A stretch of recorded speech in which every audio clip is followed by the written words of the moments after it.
मैं हूं मीनाक्षी और प्रॉस्पर वास्तु में आप सब लोगों का स्वागत है। फ्रेंड्स, आज काफ़ी टाइम के बाद मैं ये वीडियो लेकर के आई हूँ। रिसेंटली मैं पुरी दर्शन के लिए गई थी, जगन्नाथपुरी।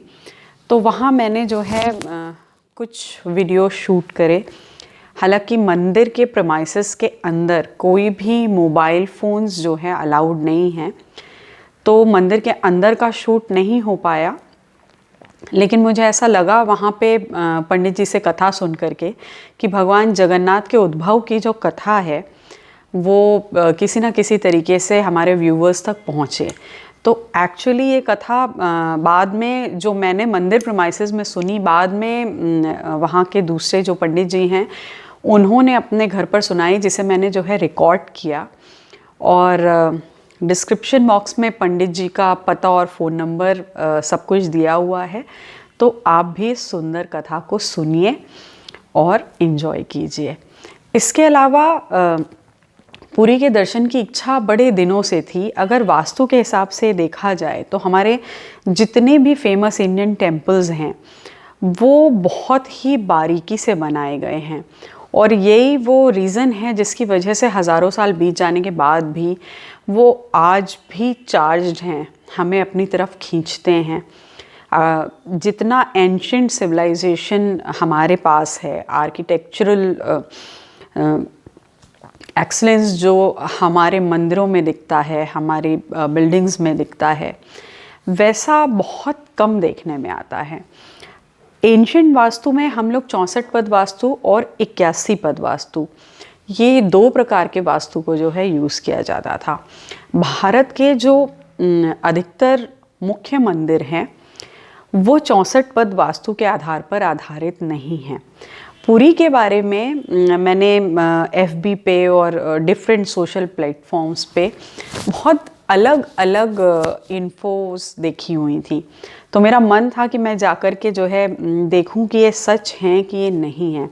जैसे कि एक था कि मंदिर में जैसे ही आप प्रेमाइसेस के अंदर एंटर करते हैं तो आपको जो समुंदर की जो आवाज़ है वो नहीं सुनाई देती। तो इस पे मेरा काफ़ी ध्यान था, और जब ये मंदिर बना होगा, पंडित जी ने भी ऐसा बताया और मुझे भी ये चीज़ फील हुई कि हमारी जितनी भी वाटर बॉडीज़ हैं वो धीरे धीरे घट रही हैं, कंप्रेस हो रही हैं। तो तब जब ये मंदिर बना होगा तब शायद समुंदर बहुत ही ज़्यादा क्लोज होगा। लेकिन मैंने इस चीज़ को फील किया। आप लोगों ने पुरी के दर्शन के समय जो है क्या फील किया, ये आप प्लीज़ कमेंट बॉक्स में बताइए। मुझे ये एकदम जो है सच लगा, क्योंकि प्रेमाइसेस के अंदर वेव्स की कोई भी आवाज़ मुझे नहीं सुनाई दी, मुझे नहीं आई।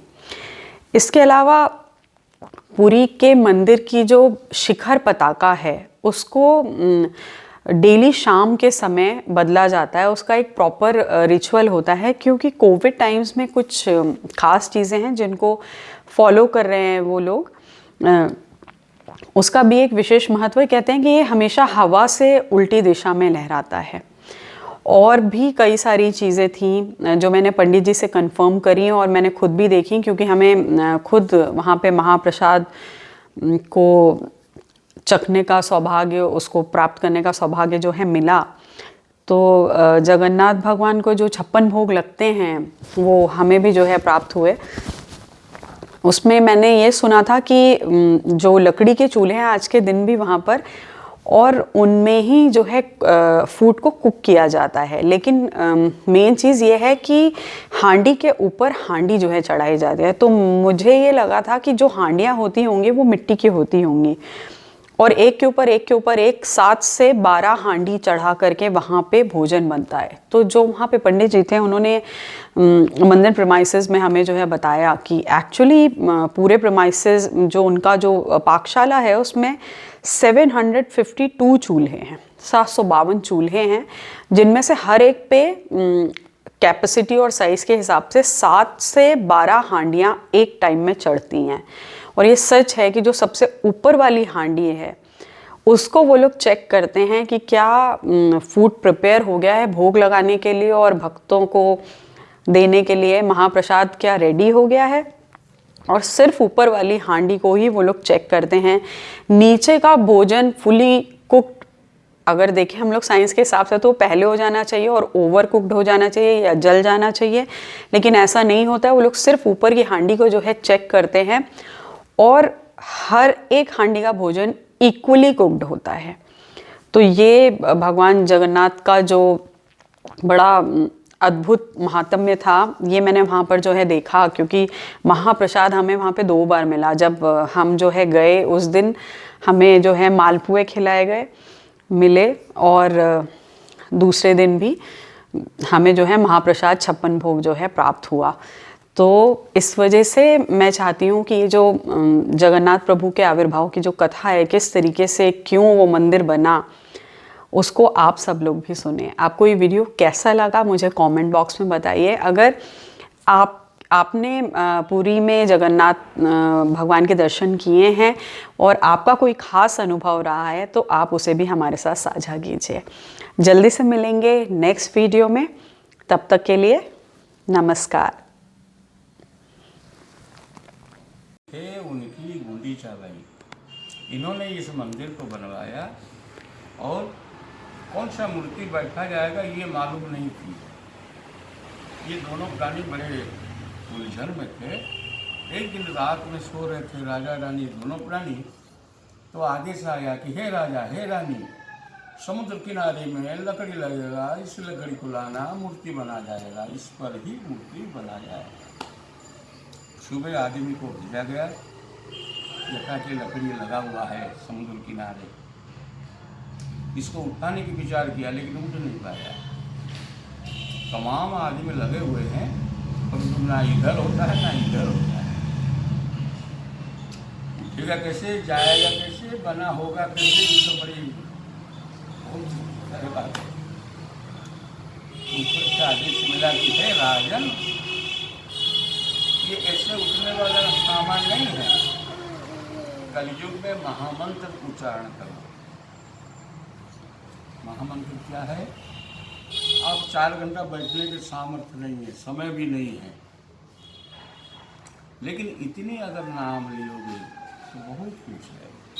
जैसे लकड़ी खड़े हुई तमाम आदमी जाके इसी को ही स्मरण किए, आवाज करने लगा, हरे कृष्ण कृष्ण कृष्ण हरे हरे, हरे राम राम राम हरे हरे। अगर ये नाम जब लिया तो लकड़ी का हाथ लगा गया तो तुरंत उठा। रखा कहाँ पे? जिसका जनकपुर कहा जाते हैं, जन्म वेदी है। जगन्नाथ जी का तीनों रथ पे बैठ के जब जाते हैं उधर ही बना गया। लकड़ी रखा गया, सारे विश्वकर्मा लोग को बुला गया बनाने के लिए, लेकिन जैसे हथियार लगाया तैसे सबका टेढ़ा बन गए। बनेगा किसे? साफ सफाई होगा तब ना बनेगा। सारे विश्वकर्मा लोग का इज्जत गया राजा के सामने, ये समझ लो। अगर हम लोग बना नहीं पाएंगे तो हम काहे के लिए हम विश्वकर्मा, हमारा टाइटल रहेगा। तो सब आदमी प्रभु जी को स्मरण किया, अंतर्जामी को स्मरण किया कि है वहाँ प्रभु, ये अपनी बस की बात है, ये हमारी बस की बात नहीं। ये सबका हमारा टेढ़ा बन गया और बनेगा कैसे? एक वृद्ध अवस्था में विश्वकर्मा की रूप धारण करके अपना हथियार लेके आके पहुंचा कि हे विश्वकर्मा लोग, मैं बनाए हैं। उनका शरीर ये डगमगा रहे हैं, शरीर उनका ये परिस्थिति है। और सारे जवान विश्वकर्मा लोग कहे कि आप दादा क्या बनाओगे, यूँ शरीर है, शरीर तो हिलता है, हम लोग का देखो ये परिस्थिति है।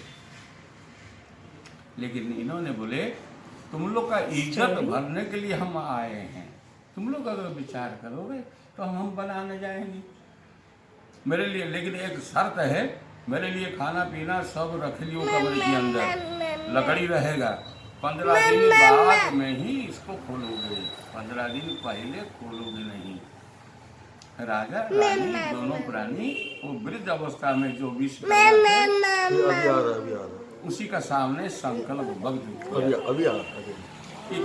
खाना पीना तो रखा गया, लेकिन 15 दिन बाद में हम खोलेंगे। तब ये वृद्ध अवस्था में विश्वकर्मा अंदर गया। जब से गया अंदर तब से ठक ठक। कोई भी जो ड्यूटी में है वो कहते कि हाँ कुछ काम नाम चालू है। जब 12 दिन बीत के जब 13वां दिन आ गया तो और आवाज कुछ मिलाने सब बंद हुए। जैसे बंद हुई तैसे पहले खबर जाके पहुंच गया रानी माँ के पास में, रानी माँ अभी बंद है। वो वृद्ध अवस्था में गया, क्या खाता है क्या पीता है इसका कुछ पता नहीं चलते। वो तो जब से गया तब से ठक ठक है। आप जानो अपना काम जाने। जो ड्यूटी में है वो जब बोल दिया रानी साहिबा को, रानी ने अपना विचार बनवाया कि जाओ राज साहिब को कहो दरवाजा खोलना पड़ेगा। वो वृद्ध अवस्था में बूढ़ा गया, मर गया अंदर।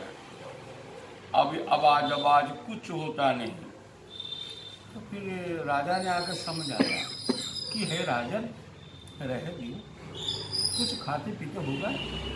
वो तो जब से गया तब से ठक ठक आवाज आने लगा।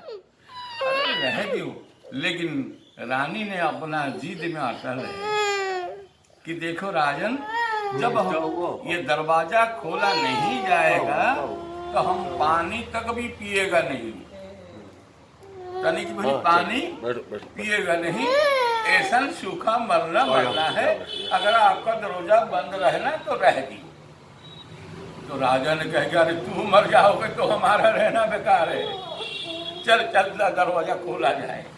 जब दरवाजा खोला गए, इसके अंदर कोई विश्वकर्मा नहीं थी, यही रूप बैठे थे। जगन्नाथ जी, बलदेव जी, सुभद्रा माता तीनों बैठे हुए ये मूर्ति चमक रहे हैं। इसके अंदर विश्वकर्मा नहीं थे। राजा ने कहा कि रानी अगर कुछ तो रोक जाते तो ये बन जाता है।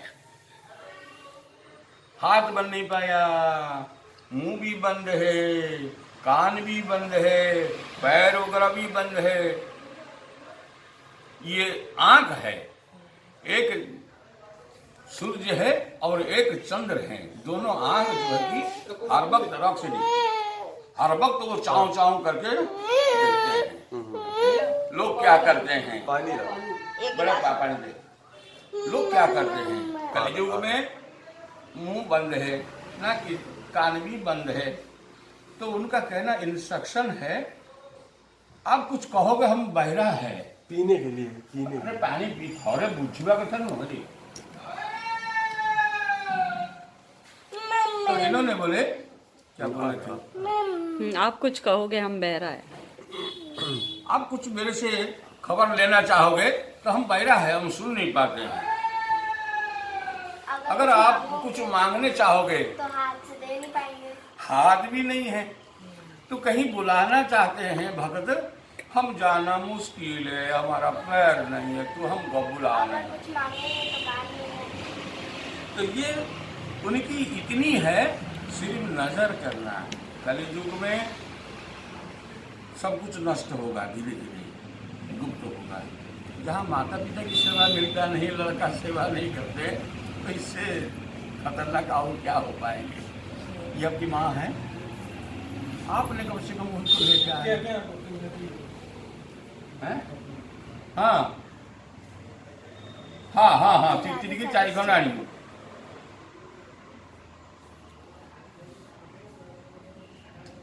तो कलयुग का प्रभाव ये है, ना लेना ना देना, ना किससे बोलना ना सुनना, कुछ नहीं, सिर्फ बैठ के देखना। ताकि ये कलयुग का नीति यही है। अच्छा बुरा माना नहीं जाएगा, माँ बहन माना नहीं जाएगा, बुजुर्ग माना नहीं जाएगा। ये खेल उनकी प्रभाव है कलयुग में। ये तो प्रभाव है ही है, लेकिन इससे कटौती होकर चलना पड़ेगा। माई बाप का सेवा करोगे, बाल बच्चे की सेवा नहीं करोगे तो क्या है इनकम करना, बेकार है। तो करोड़ इनकम करते हैं, अगर माता पिता की सेवा में नहीं है तो बाल बच्चे की सेवा में नहीं है, तो आपका इनकम करना हम करते हैं। ये है कि जगन्नाथ जी यहीं पर है। आप घर पर पहुंच जाओगे 2 दिन की 1 दिन की बाद में पहुंच जाओगे। लेकिन मेरा इतनी कहना कि कलयुग केवल नाम आधार है। हरे कृष्ण कृष्ण कृष्ण हरे हरे, हरे राम राम राम हरे हरे हरे। हरे। ये नाम लियोगे तो यथेष्ट है। और जगन्नाथ जी भोजन करते हैं, 56 प्रकार का व्यंजन भोजन करते हैं। कैसे करते हैं? स्वयं लक्ष्मी खाना बनाते हैं। यही पर एक चूल्हा घर में माली लोग खाना बनाते हैं, तो एक चूल्हा 1 हंडिया ये रखा जाते हैं। ये स्टोव हो या गैस का है, कोई भी है, परंतु इधर एक चूल्हा तरक्की पर तरह 12 हांडी रहता है, 9 हांडी रहते हैं। सबसे ऊपर वाला देखा जाता है कि पक गया खिचड़ी यहाँ, तब निकाला जाते हैं, जाके उनकी सामने रखा जाते हैं। जगन्नाथ जी, बलदेव जी, सुभद्रा माता तीनों की सामने रखा जाते हैं। तो मुंह तो बंद है, कैसे भोजन करना है? तो सुगंधी पे ग्रहण करते हैं। जो 56 प्रकार का प्रसाद दिया हुआ लक्ष्मी, जगन्नाथ जी क्या करते हैं? सुगंध ग्रहण करते हैं। इसमें ही आधा पेट पूरा नहीं होता है, आधा। तो लक्ष्मी ने पूछते हैं नारायण को कि महाप्रभु हुआ? तो 56 प्रकार का व्यंजन तो दिया गया। जैसे ने पूछा लक्ष्मी ने, और जगन्नाथ जी नंबर 1 कपट का भंडारा जो है जगन्नाथ जी के पास में है, और श्री कृष्ण के रूप में है। वो समझ गया कि लक्ष्मी ने मेरे को पूछ रहे हैं हुआ कि नहीं ना। जगन्नाथ जी बोले लक्ष्मी अभी पूर्ति हुआ नहीं ना महाप्रभु, 56 प्रकार का दिया गया, तभी भी कमजोर है ना। बैठो लक्ष्मी, हम कैसे दिखाएंगे कैसे पूर्ति होती है, कैसे पूर्ति होते हैं। भोग लगा, बाहर आया, जब ब्रह्म प्रसाद महाप्रसाद ग्रहण किया, पानी पिया, तब जाके उनकी आत्मा भरते हैं। भगत की भगवान है, मानो जगन्नाथ जी ना मानो लकड़ी। रेल का आखिरी है, दिल्ली में सो जाओगे, टीटी ने जगाएगा, अरे बेटा पूरी हो गया, उठो उठो। आगे बढ़ोगे, समुद्र है, और ये पत्थर का मंदिर, लकड़ी का मूर्ति, इस पर ही सब कुछ चलते हैं।